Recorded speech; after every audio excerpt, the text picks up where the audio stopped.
Hello and welcome to the discussion of question number 5, that is, does urbanization lead to more segregation and or marginalization of poor in Indian metropolises? So let us first underline the keywords. The first is your urbanization, the second is your segregation, the third is your marginalization. Is it okay? And the fourth is related to poor. So now understand the demand of the question.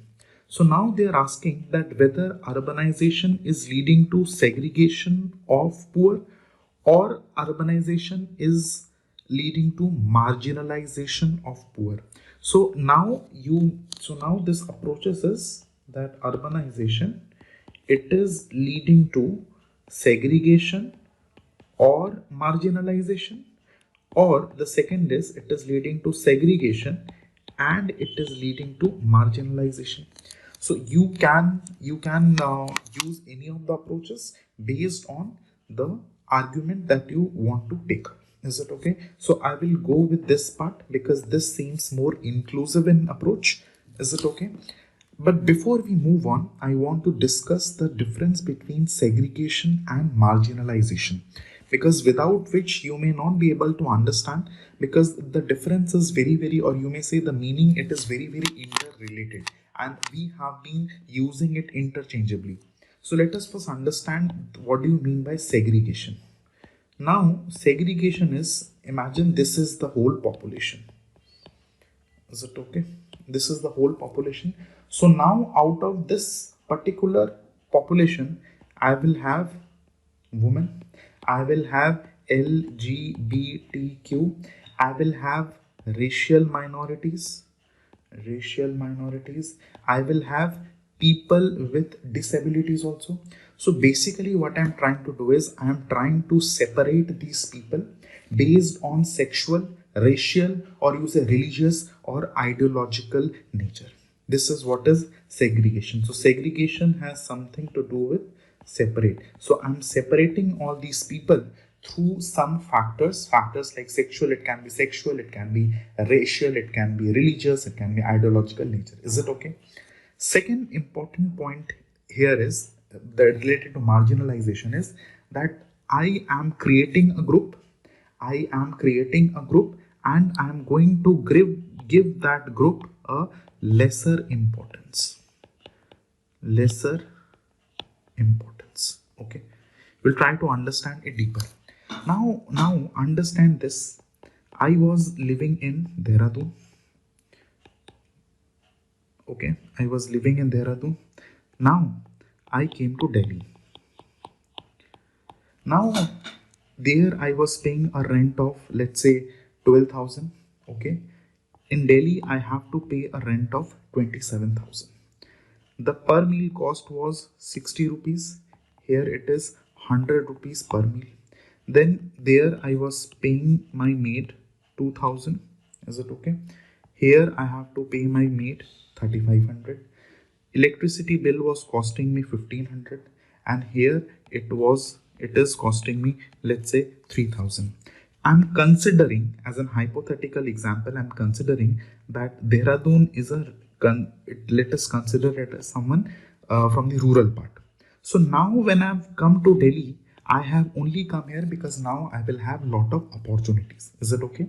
Now imagine a poor who is coming in search of opportunities, though he will get the opportunity, but at the same time, he has to face what is known as inflation.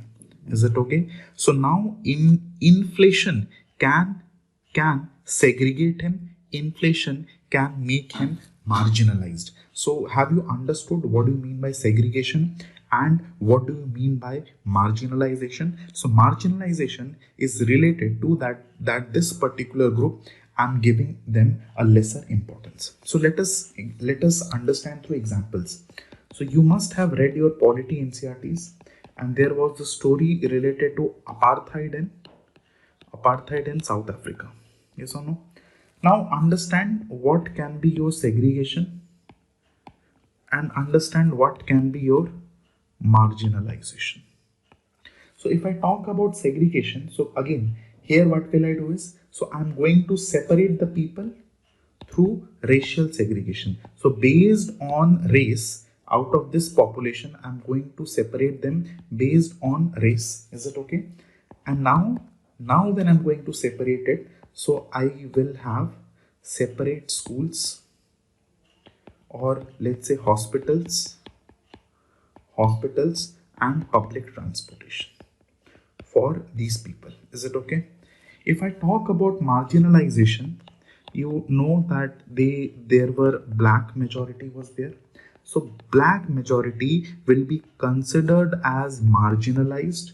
Why? Because now they will not have political power. Is it okay? Or you may say there will be very less economic opportunities also. Is it okay? So basically what is happening, that these marginalized people, they are subjected to discriminatory laws, and because of this discriminatory laws, their access to, let's say, education, or let's say healthcare opportunities, or let's say jobs, all these things will be what? Limited. Is it okay? This will be limited. Second example, let's say in India, we have caste based segregation.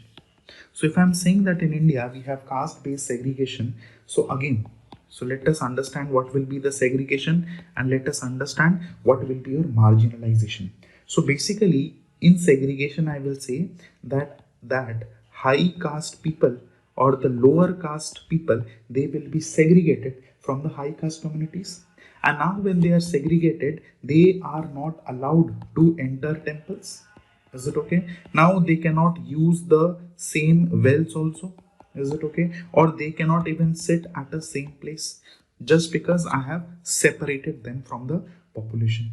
If you talk about marginalization, so now just because you have lower caste people, so now these lower caste people will have limited access to education. They will have limited access to employment opportunities or job opportunities. Yes or no? Also you will see that they are being discriminated where? Discriminated in their workplace, discriminated in, let's say, in housing. Is it okay? Because now there is, and now when they are not going to have this opportunity, do you think that they will be able to afford a good housing facility? The answer is no. So it is going to impact their housing facilities also. And the last point is, again, so you can talk about healthcare opportunities also. Is it clear to you? Is it clear to you that what is your segregation and what is your marginalization? So now let us understand the framework of this answer. The first point here I'm going to talk about is segregation. Is it okay? That how urbanization is leading to segregation of the poor. Under this also I can create a sub point where I can talk about spatial segregation. Spatial means it has something to do with the space. If I talk about example may, you know, in Mumbai you have a place called Dharavi. And in Dharavi you will say it is considered as the Asia's largest slum. So can I tell that this particular urbanization, it leads to the development of informal settlements?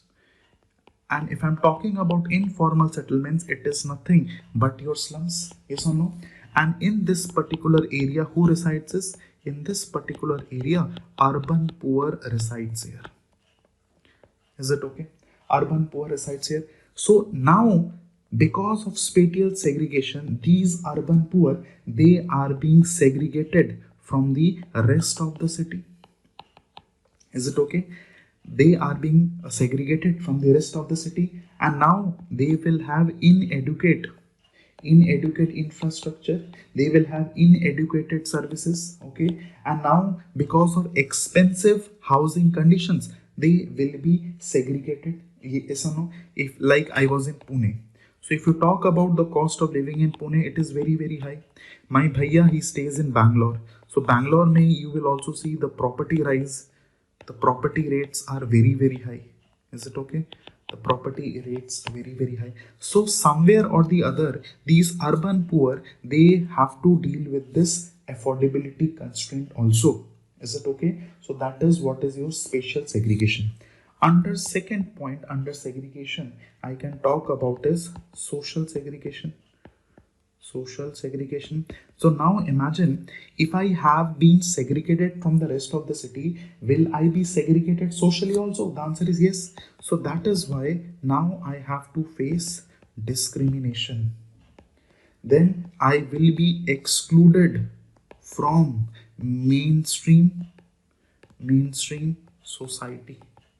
Is it okay? And now this exclusion can be because of caste, can be because of caste, or this particular can be because of economic status, because now I cannot afford a living in the apartments, and that is why I am living in an informal settlement called slums. So that is why this segregation, I can talk about the two components. The first is spatial segregation, the second is social segregation. Is it clear? Second point I can talk about is that how urbanization is leading to marginalization. Is it okay? So marginalization. In this also I can talk about economic marginalization. How economic marginalization? Because now because of urbanization, the economic disparities will increase. Because though people come to cities because of job opportunities, but now you have to understand that these job opportunities again, they are limited, or you may say limited. Why they are limited? Because now to take up this job you have to require some skill set, you have to require social network, or you say you require some kind of education, which these urban poor, they do not have. So that is why the job opportunities that they get, access to these also becomes very limited. When I'm talking about skill set, so now when they don't get a job, they settle with a low skill set. Yes or no? Low skill set में what you can talk about? You can talk about manual scavenging. Second you can talk about is street vending. Then you can talk about rag picking. Is it clear to you? So these are these low skill set areas. Okay. Second sub point you can talk about is that, so now when they don't have job opportunities, or their access to the job opportunities is limited because of skill set, because of social networking, because of education, so now you can also say that they will have lack of access to essential services. Okay. And what kind of essential services I'm talking about here? I can talk about healthcare, I can talk about education, I can talk about sanitation also, because now they will not have this facility. So now if they don't have all these things, do you think that it is going to hinder their overall well-being? The answer is yes. So it is going to put a restraint on their socio-economic development. The answer is again yes. So because of this, it is going to hinder their overall well-being, and it is going to impact their socio-economic development also. Third point here you can talk about is related to government policies and interventions. Now if these policies, if they are properly implemented, or now if these policies are, let's say, pro-poor policies, which we have discussed that, okay, Indira Gandhi madam was a pro-poor leader, and that is why during her era you will see nationalization of banks is happening, because now she wanted to work for the welfare of the poor people. Second important is schemes can be related to your affordable housing schemes also. Affordable housing schemes. Third you can talk about is related to credit guarantee programs. Okay. One more important point here is, like, let's say I had discussed in the class also that my mamu is working with IBPS RRB Regional Rural Bank, so he's some manager there. So now you will see that this current government, they have lot of credit guarantee for the poor people. So now he being a manager, he went to see the status of the loan. So now his team, they went to the people and they asked ki bhai, you have to pay the loan, or you have to return the loan also. Now when they go there, they see that some people, either they have died, either some have went to jail, or some have fled. Okay. So, do you think that the objective of this credit guarantee program will have a benefit? To some extent, yes, but then they also have to take care of this NPA. Is it okay? And now the growing NPA will definitely put some problem on these schemes also, because now government will not come up with a policy where there may be rise in NPA. Is it okay?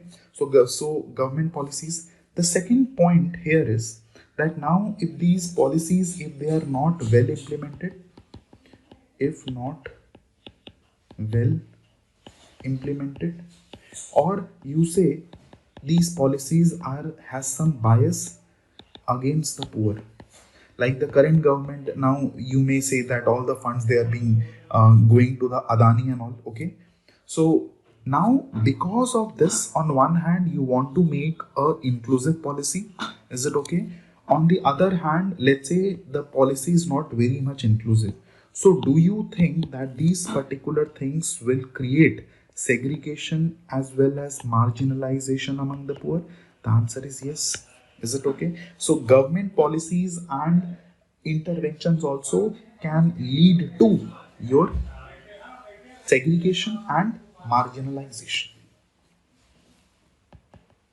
Fourth point here is related to your community dynamics. You can talk about community dynamics also. In this, you can talk about that some people, they are inclusive, and some people, they are supportive towards poor.